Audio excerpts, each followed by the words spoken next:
ఉన్నారు ధరణి గురించి. మీ హయాంలోనే ఎంతో మంది ఆత్మహత్యలు చేసుకున్నారు రైతులు. అధికారుల మీద తప్పుడు రికార్డులు అంటే పట్టాలు ఎక్కించారని పెట్రోలు డీజిల్ పోసినటువంటి పరిస్థితి. నేను సాక్ష్యం సార్, మా దగ్గర 6 ఎకరాల భూమిలో ఒక రైతు దున్నుతున్నాడు. రైతు సమన్వయ సమితి పేరు అధ్యక్షుని పేరు మీద 6 ఎకరాల భూమి పట్టా చేసుకున్నాడు. రైతు బంధేమో అయినా పోతుంది, దున్నేటోళ్ళేమో ఒకరు. అసలు పోయి రికార్డులో మార్చుకుందామని దాదాపుగా ఆ ధరణి వచ్చిన కాంచి ట్రై చేస్తున్నారు. ఈ రోజు కూడా మేము చేద్దామంటే ధరణి నిబంధనలు అడ్డం వస్తూ ఉన్నాయి. నేను సాక్ష్యము ములుగులో రండి, కాసిందేవపేట దగ్గర చూపిస్తా. ఇట్లాంటి చాలా మీరు ఇచ్చినటువంటి ధరణిలో ఒకప్పుడు ఎంతోమంది భూ పోరాటాల ద్వారా సాధించుకున్నటువంటి భూములు ఉన్నాయి, లేదా అమ్ముకొని వచ్చినటువంటి వాళ్ళకు కూడా మీరు పట్టా చేసి ఇచ్చిర్రు, అమ్ముకున్నారు. పాపం కొనుక్కున్న వాళ్ళు ఈ భూమి కోసం మళ్ళీ వస్తారా అని అనుకొని పట్టాల మీద అంత ఆసక్తి ఎప్పుడు చూపెట్టలేదు సార్. వీళ్ళు ఎప్పుడైతే రైతు బంధు లేదా ధరణి అనేది తీసుకొచ్చిన తర్వాత అమ్ముకున్న వాళ్ళు కూడా ఇక మాకు కేసీఆర్ గారి హయాంలో పట్టా వచ్చింది కాబట్టి ఇది మాదే అని వస్తున్నారు. పాపం మీరు కాస్త కాలం కూడా తీసేసిర్రు, దున్నుకుంటున్నటువంటి ఆధారం లేకుండా చేసేసిర్రు. ఇవన్నీ మీరు చేసి మరి అద్భుతం అద్భుతం అంటే ఇప్పుడు మీరు అన్నట్టుగా గ్రామీణ ప్రాంతాల నుంచే మాకు ఎక్కువ రిజల్ట్ ఇచ్చిర్రు. ధరణి అంటేనే ఒక భయాన్ని ఇచ్చేటువంటి దానిలాగా మీరు ఆ యొక్క చట్టాన్ని చేసిర్రు కాబట్టే ఇవాళ తీసుకురావాల్సి వచ్చింది. అదే కాకుండా అనేక మంది అడుగుతున్నారు మమ్మల్ని, ఇంకెప్పుడు మారుస్తారు, ఇంకెప్పుడు మాకు ఒరిజినల్గా మేము సాగులో ఉన్నటువంటి వాళ్లకు హక్కులు వస్తాయని. కాబట్టి ఇప్పటికైనా మీరు వాస్తవాలు తెలుసుకోండి, గ్రామీణ ప్రాంతాల్లో జరుగుతున్నటువంటిది. ఇట్లా ఇప్పటికి కూడా మా దగ్గర నేను అనేక సార్లు అసెంబ్లీలో కూడా చెప్పిన, ఉమ్మర్ ఖాన్ పేరు మీద ఇంకా పట్టా వెళ్తుంది. ఎప్పుడో వాళ్ళ నాన్న కలెక్టర్ అంట నిజాం కాలంలో, అప్పుడు 16,000 ఎకరాల భూములు పట్టాలు చేసుకున్నారు. మన రాజేశ్వర రెడ్డి అన్న గారికి కూడా తెలుసు మల్లంపల్లి ప్రాంతంలో ఏం జరుగుతుందో. మైనింగ్ కానీ ఇవి ఇతరత్ర కానీ సాగులో ఒకరు ఉన్నారు, పట్టాలు ఒకరికి వచ్చింది. పాపం వాళ్ళకి ఎలాంటి ఆధారం లేకుండా అవుతున్నది, ఆత్మహత్యలు అవుతున్నాయి, హత్యలైనాయి. మీరు వీఆర్ వాళ్ళని తీసేసారు. ఎందుకు తీసేసారు? వాళ్ళు తప్పులు చేసినా తీసేసారు. మరి 5 ఏళ్ళు మీకు టైం ఉండే, కనీసం ఒక్క తప్పునైనా సరిదిద్దిండా? సరిదిద్ది మళ్ళీ ఎవరికైతే భూములు దక్కాలో వాళ్ళకు హక్కు ఇచ్చిరా? ఇవ్వలేదు మీరు. కాబట్టే ఈరోజు ఇందిరమ్మ ప్రభుత్వంలో, ఎందుకంటే ఇందిరాగాంధీ గారు అంటేనే భూ పంపిణీకి ఆద్యురాలు. 7 times 7 విడతలుగా పేదలకు, ఎస్సీ ఎస్టీలకు అసైన్ భూములు పంచినటువంటి ఘనత కాంగ్రెస్ ప్రభుత్వంది. ఆ పట్టాలు కూడా మీరేమంటారు, మీకు ఇది గవర్నమెంట్ భూమి కాబట్టి మేము గుంజుకుంటున్నాం అని లాక్కొని అనేక మందికి వాళ్ళ దగ్గర నుంచి లాక్కున్నారు. కొన్నాళ్ళు ఖాళీ ఉంచారు, తర్వాత ఎవరిదో పేరు వచ్చి అని ఉంటుంది, అదే గవర్నమెంట్ భూమి అనే పేరు మీద. కానీ గవర్నమెంట్ భూమి కాబట్టే ఆ రోజు ఇందిరాగాంధీ గారు ఎస్సీ ఎస్టీలకు వెట్టి చాకరి నుంచి విముక్తి కలిగించడం కోసం అసైన్ చట్టం తీసుకొచ్చి భూములు పంచింది. కానీ ఈరోజు చూస్తే అధ్యక్ష, సీలింగ్ యాక్ట్ తుంగలో తొక్కబడ్డది. కళ్ళ ముంగట్నే వందలాది ఎకరాలు, వేలాది ఎకరాలు ఫామ్ హౌజులతో కూడుకున్నటువంటి భూమి, ఏదైతే భూ వికేంద్రీకరణ జరిగిందో, భూ పంపిణీ వచ్చిందో, అది వాళ్ళ మళ్ళా కేంద్రీకృతమై ఒక్కొక్కరు మరి ఏ రకంగా ఫామ్ హౌజులు కనబడుతున్నాయో అది మరి సీలింగ్ యాక్ట్ కిందికి రాదా? కాబట్టి ఇట్లాంటి అన్నీ కూడా సీనన్న గారు రాబోయేటువంటి భూమాత ఏదైతే చట్టం ఉందో ఖచ్చితంగా ఇవన్నీ మీరు విస్తృతంగా చర్చకు పెట్టాలి. రైతుల యొక్క ఆవేదన వినాలి, ఆబ్జెక్షన్స్ తెలుసుకోవాలి. తద్వారా ఒక అద్భుతమైనటువంటి చట్టాన్ని పేదలు కూడా భూమి మీద ఆధారపడి జీవించేటువంటి హక్కును కల్పించే విధంగా తీసుకురావాలని కూడా వారిని కోరుతా ఉన్న అధ్యక్ష.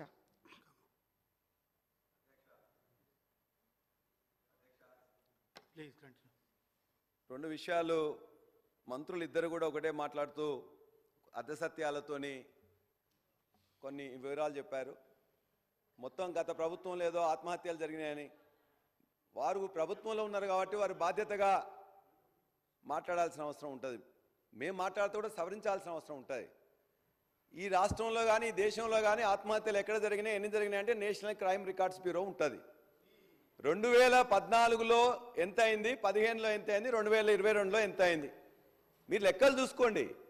ప్రతిరోజు ప్రతిసారి ఆత్మహత్యలు అప్పుడేదో అయినాయి ఇప్పుడేదో, ఖచ్చితంగా ఆత్మహత్యలు ఆనాడు జీరో దగ్గర తీసుకొచ్చిందే గత ప్రభుత్వం. 10 సంవత్సరాల్లో ఇప్పటికైనా నేను ప్రభుత్వాన్ని కానీ మంత్రులు కానీ కోరుతున్నా, మీరు చూసుకొని నేషనల్ క్రైమ్ రికార్డ్స్ బ్యూరోని చూసుకొని 2014లో ఉన్న వాటిని 2022 వరకు ఏ విధంగా కేసీఆర్ గారు తగ్గించినది మీకు తెలుస్తుంది. ఒకటి. రెండోది, వారు చెప్పారు ఇప్పుడే, సీతక్క గారు ఏం చెప్పారు, కొన్ని సమస్యలు ములుగులో కానీ ఫారెస్ట్లో కానీ లేకపోతే మల్లంపల్లిలో కానీ సమస్యలు ఉండొచ్చు.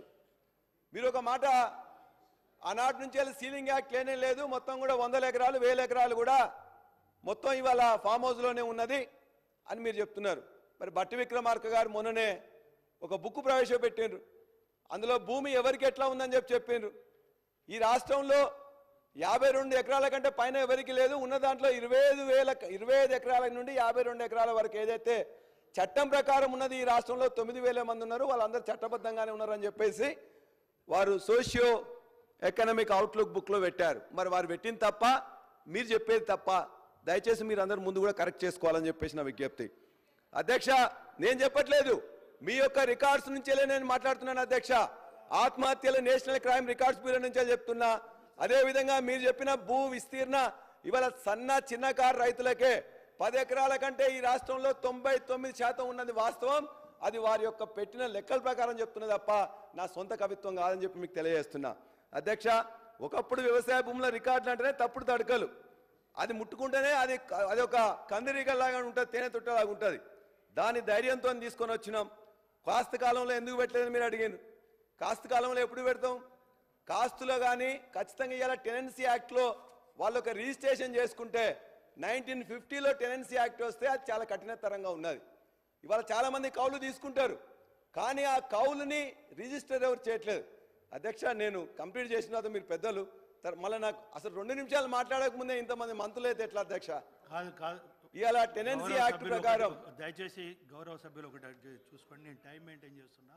సార్, టెనెన్సీ యాక్ట్ ప్రకారం 23 మినిట్స్ మాట్లాడారు మీరు. అధ్యక్ష, నేను 45 మినిట్స్, మాకు ఎందుకంటే 37 సభ్యులు ఉన్నారు కాబట్టి. ఇప్పుడు సెకండ్ డిస్కషన్ కూడా మీ ఇంపార్టెంట్ డిస్కషన్. సార్ అధ్యక్ష, నేనేం వేరే మాట్లాడుతున్నాను అధ్యక్ష. దీని మీద భూమికి సంబంధించింది, ప్రజలకు ఉపయోగపడేది, రైతులకు ఉపయోగపడేది. మేమేదో తప్పు చేసినాం, మీరు తప్పులు మీరు చేయకుండా ఉండాలని కూడా మేము భావిస్తున్నాం. మేము చేసిన వాటిని ఏమైనా ఉన్నట్లయితే సరిదిద్దాలని చెప్పేసి కోరుకుంటున్నాం. కాబట్టి దయచేసి సమయం ఏంటని కోరుతూ, ఈ కౌలుదారి చట్టం ప్రకారం ఖచ్చితంగా ఆ రైతు కౌలు తీసుకున్నట్టు రిజిస్టర్ అయితేనే దాన్ని కాస్త కాలంలో పెట్టాలి. ఇవాళ కౌలు తీసుకున్న రైతులు ఒక పంటకో, ఒక సీజన్కో, ఒక సంవత్సరానికో తీసుకుంటున్నారు, రికార్డెడ్గా ఎక్కడ ఉండట్లేదు. కాబట్టి ఆ కాస్త కాలంలో కానీ లేకపోతే శిస్తు కాలంలో కానీ వసూలు చేయని శిస్తు కోసం కాలంలో పెట్టాలని ఎందుకని చెప్పేసి దాన్ని సులభ పద్ధతిలో ఉండాలని, మరాఠీ పేర్లు ఉండకూడదని, తెలుగులో మనకు ఉపయోగపడే విధంగా ఉండాలనే ఉద్దేశంతో చేసింది తప్ప మిగతాయి కూడా ఈ ధరణి వల్ల కలిగిన ప్రయోజనాల్లో అనేక ఉన్నాయి. ఇలా బ్యాంకు రుణం పోతే ఇంతకుముందు లింక్ డాక్యుమెంట్స్ అని చాలా ఈజీ కావాలని చాలామంది అడిగారు అధ్యక్ష. ఇవాళ మనం ఇలా ధరణి పాస్బుక్ తీసుకున్నట్లయితే బ్యాంకులో ఇంకా ఏ డాక్యుమెంట్ అడుగుతలేరు అధ్యక్ష. ఇలా ఫౌతి నిర్ణయాధికారం కూడా కుటుంబాందే. ఇంతకుముందు ఎవరైనా డిసైడ్ చేసేది, సక్సెషన్ కూడా ఇలా కుటుంబమే డిసైడ్ చేసుకుంటున్నది. తహసీల్దార్లందరినీ కూడా జాయింట్ సబ్ రిజిస్ట్రార్లుగా చేసింది. ఒకే రోజులో రిజిస్ట్రేషన్, మ్యూటేషన్, అప్డేషన్ చేస్తున్నారు. ఈ ప్రభుత్వ భూములు అన్నింటినీ కూడా ఇలా ప్రొహిబిటెడ్ దానిలో పెట్టినరు. అదేవిధంగా రెవెన్యూ కోర్టులోని ఫిర్యాదుల బాధ్యత అంతా కూడా ట్రిబ్యునల్కి ఇచ్చారు. ఈ పాస్బుక్ని ఒక రిజిస్టర్డ్ దస్తావేజ్గా యాక్సెప్ట్ చేసే విధంగా చేసిండ్రు. అధికారులకు ఇక్కడెక్కడ కూడా డిస్క్రిషన్ లేకుండా, ఎంఆర్ఓ కానీ ఆర్టీఓ కానీ మరే రెవెన్యూ అధికారి కూడా డిస్క్రిషన్ లేకుండా ఆ భూమి మీద అధికారం ఎవరికైతే ఉన్నదో వాళ్ళ యొక్క ఫింగర్ ప్రింట్స్ పెడితేనే, వాళ్ళ బయోమెట్రిక్ పెడితేనే వచ్చే విధంగా ఒక అద్భుతమైన ఒక అధికారం అనేది వారందరూ కూడా కల్పించింది ఈ యొక్క ధరణి ద్వారా. అందుకే అనేక సమస్యలు ఉంటాయి అధ్యక్ష, వాటన్నిటిని కూడా మనం ఖచ్చితంగా తీసుకోవాల్సిందే. ఆనాడు లేవా అధ్యక్ష? ఒక్కొక్క రైతు ఎక్కని కొండలేదు, మొక్కని బండలేదు, అనేక చోట్ల పోయింది కానీ కాలే. సాదా బైనామాలు బాగా చేసుకున్నాం. అనేక ప్రొహిబిటెడ్ ల్యాండ్స్లో ఉన్న వాటి కూడా అవుతున్నది. లక్షలాది 20 లక్షల గ్రివెన్సెస్ ఉంటే కూడా వాటిని చేసుకుంటూ పోతున్నాం. ఖచ్చితంగా దీన్ని మీ ద్వారా వారికి నేను ఈ నూతన రెవెన్యూ చట్టం ఏదైతే ఉన్నదో విచక్షణాధికారులు రద్దయినాయి కాబట్టి నాలా కన్వర్షన్ ఇంకోటి అధ్యక్ష. ఇంతకుముందు నాలా కన్వర్షన్ చేసుకోవాలంటే 8 to 10% ఉండేది. ఇవాళ ఈ చట్టం ద్వారా నాలా కన్వర్షన్ ఇవాళ భూమి ఏ ఒక్క కన్స్ట్రక్షన్ లేకపోయినట్లయితే 1.5%తో చేసుకునే విధంగా చేసినాం. అదేవిధంగా ఏమన్నా భూమిలో స్ట్రక్చర్ ఉన్నట్లయితే 4.5% మాత్రమే పెట్టి ఇలా నాలా కన్వర్షన్ కావడం వల్ల దాన్ని కూడా ఈ వ్యవసాయ భూములకి వెళ్ళి తీసుకొచ్చి తీసేసినాం. కాబట్టి 12 లక్షల ఎకరాల భూమి ఇవాళ నాన్ అగ్రికల్చర్ ఇవాళ రైతుల పేరు మీద ఉంది అధ్యక్ష. వారు అన్నారు ఇంతో ముందే ఇవన్నీ ఊరికనే చేయలేదు అధ్యక్ష. వివిధ ప్లీజ్ కంక్లూడ్ అధ్యక్ష. రెవెన్యూ పోర్టల్లో అనేక మంది అధికారులు నిపుణులు రిటైర్డ్ అధికారులతో మాట్లాడిన తర్వాతనే ఒక 6 నెలలు మాట్లాడిన తర్వాతనే నిర్ణయానికి వచ్చింది అధ్యక్ష. వివిధ రాష్ట్రాల్లో ఉన్న రెవెన్యూ పోర్టల్ని స్టడీ చేసిండ్రు. రాజస్థాన్, కర్ణాటక, పశ్చిమ బంగాల్ లాంటి వాళ్ళందరూ కూడా పోయినరు. అదేవిధంగా తెలంగాణ స్టేట్ టెక్నికల్ సర్వీసెస్ యొక్క సాంకేతిక బృందాన్ని కూడా ఉపయోగించుకున్నారు అధ్యక్ష. కాబట్టి ఇదన్నీ ఊరికనే ఏదో కేసీఆర్ గారి మనోఫలకం నుంచి వెళ్ళి ఊడిపడ్డది కాదు అధ్యక్ష. కేసీఆర్ గారి మనోఫలకం నుంచి వెళ్ళి ఊడిపడ్డది ఈ రైతుల యొక్క ఇబ్బందులు తొలగించాలని చెప్పేసి, భూ విధాలు లేని గ్రామాలు ఉండాలని చెప్పేసి మాత్రం ఆయనది. కానీ దానికి కావాల్సిన అధికారులను, చాలా సీనియర్ అధికారులను, ఒక 30 ఏళ్ళు 40 ఏళ్ళు ఆ రెవెన్యూ డిపార్ట్మెంట్లో పనిచేసిన ఆర్డీఓలని, డిప్యూటీ కలెక్టర్లని, జాయింట్ కలెక్టర్లని అనేక మందిని పిలిచి మాట్లాడి నేర్చుకొని తద్వారా ఇతర రాష్ట్రాలకు పంపించి ఆ తర్వాతనే టెక్నికల్ టీంతో కూడా మాట్లాడి తీసుకొచ్చిందే తప్ప ఆయన మనోఫలకం నుంచి ఆయన రాసింది కాదు అధ్యక్ష. ఆయన ఆశించింది అనేక మంది యొక్క సహకారం తీసుకొని చేసింది తప్ప ఆయన ఒక్కరి మీద వారు అనుకున్నారు, ఇవాళ చేసిండ్రు. అదేవిధంగా పల్లెల్లో ప్రశాంతానికి కారణం కూడా ఇవాళ 1,52,00,000 ఉండడమే అధ్యక్ష. మీకు తెలుసు 33 జిల్లాల విభజన అయింది కాబట్టి, కొత్త రెవెన్యూ డివిజన్లు, కొత్త మండలాలు వచ్చినాయి కాబట్టి ఎంఆర్ఓకి, ఆర్డీఓకి అవకాశం లేకపోవచ్చు. కానీ 33 జిల్లాలైనాయి కాబట్టి చిన్న జిల్లాలైన ఉద్దేశంతో కలెక్టర్లకే రెస్పాన్సిబిలిటీ ఉండాలని చెప్పి వాళ్ళకు మాత్రమే అధికారం ఇచ్చిండ్రు. వారి దగ్గర కూడా ఇంతకుముందు ఒకరే జాయింట్ కలెక్టర్ ఉండేవారు. ఈ రెవెన్యూ దీని యొక్క డిక్రీజ్ చేయడం కోసం, ఈ సమస్యలు తగ్గించడం కోసం, వెంటనే సత్వరంగా పరిష్కారం చేయడం కోసం 2 అడిషనల్ కలెక్టర్ని పెట్టిండ్రు. ఒక అడిషనల్ కలెక్టర్ రెవెన్యూ కోసం పెట్టిండ్రు అధ్యక్ష. కాబట్టి అధ్యక్ష, ఇవాళ వాళ్ళకు ఎవరు పడితే వాళ్ళు చేంజ్ చేసుకోవడానికి ఆస్కారం లేదే. ఇది ఖచ్చితంగా రెవెన్యూ వ్యవస్థలోనే సరికొత్త విప్లవానికి నాంది పలికిన భూ బాంధవి ధరణి. కాబట్టి మీరు ఇలా చేస్తున్నప్పుడు ఖచ్చితంగా చిన్న చిన్న ఇష్యూస్ ఉన్నాయి, మా దగ్గర కూడా వస్తున్నారు. అది టైటిల్ నేమ్ చేంజ్ కావచ్చు, స్పెల్లింగ్ చేంజ్ కావచ్చు, సర్వే ఎక్స్టెంట్ కావచ్చు. మకన్ సింగ్ గారు,